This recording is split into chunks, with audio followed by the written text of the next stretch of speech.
sometimes all a mother needs is to vent and someone to relate to. That need is what motivated Leslie Means to give any and all mothers a platform to do just that. After leaving her job as a broadcast journalist and becoming a mother herself, Leslie created the website Her View from Home, which was a perfect combination of her current role as a mom and her past role as a storyteller.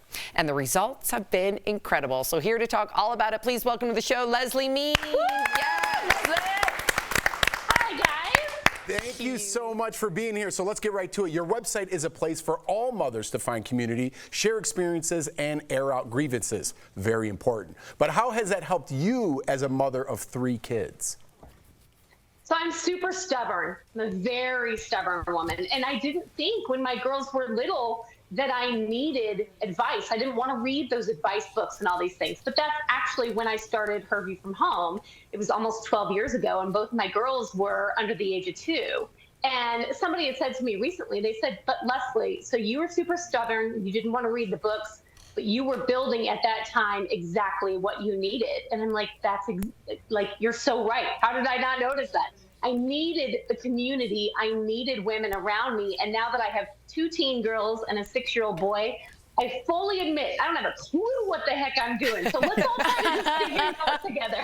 Yes, I'm with you. Yeah. What's happening? So how did one reader's response to an article make you realize how important Her View from Home really was? Yeah. So in 2016, we received an email from a woman who said, Leslie, I've been praying about it, and I really want to share my story on your website. And the story was about her friend who had died by suicide 4 months after her baby was born, and from postpartum depression. And after that article was published, everyone found us. I mean, the website was never the same, and we received an email from a woman who said, thank you for publishing that article. It saved my life. And I've told this story, I don't know, thousands of times. And every time I tell it, it makes me emotional, because it's just, we say all the time, the website's bigger than us. Our stories are bigger than we know. They're more powerful than we'll ever know. Just by sharing your story, you can be helping so many people. And it just completely changed from there. The website did. And it's just a testimony of how much we all need each other. Wow. Amen to that. I'm so grateful for you and your website. I too went through postpartum depression, so thank you. What have you found to be the most common thing that mothers are opening up about on Her View from Home website? Yeah, so it has changed. It's 11 years old, so it's really changed in 11 years. But I would say in the past few years since the pandemic, women are talking more about loneliness and mental health. But what they're doing is they're sharing their stories more than we ever had before. In fact, when my girls were little, I don't ever really remember talking about postpartum depression or the mental health issues. And now women, they're opening up, they're being brave, and they're saying, hey, I need help. And they're not afraid to admit that.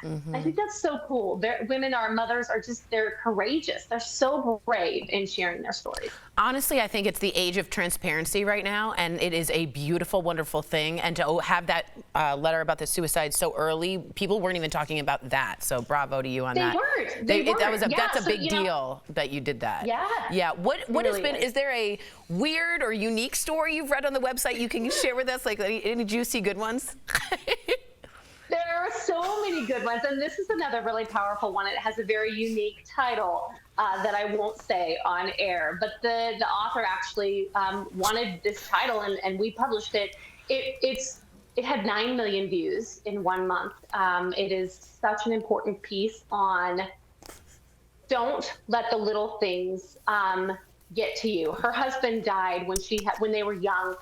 She had 4 young boys. And in this article, she talked about how this was the last time she was ever going to do her husband's laundry. And it was such a perspective of let go of those little things, the little things that don't matter. She was like, how much I would love to pick up his shoes one more time. Yeah. And, the internet, as the internet is, was like, well, I don't want to get walked all over. And that's not what it is. It's like, just let go of the little things that don't matter in life. And it's been that was published years ago, and it's stuck with me this whole time of look at the more important things, let go of those petty things. Wow. Well said. And Leslie, I just read your foreword. Oh my gosh, it is so real and relatable.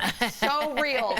Thank you so much for joining us today. DBL Nation, you can read the stories Leslie talked about with us and many more when you pick up a copy of her book, So God Made a Mother, anywhere books are sold. Thanks again, Leslie. We appreciate you. We'll be right back. Thank you.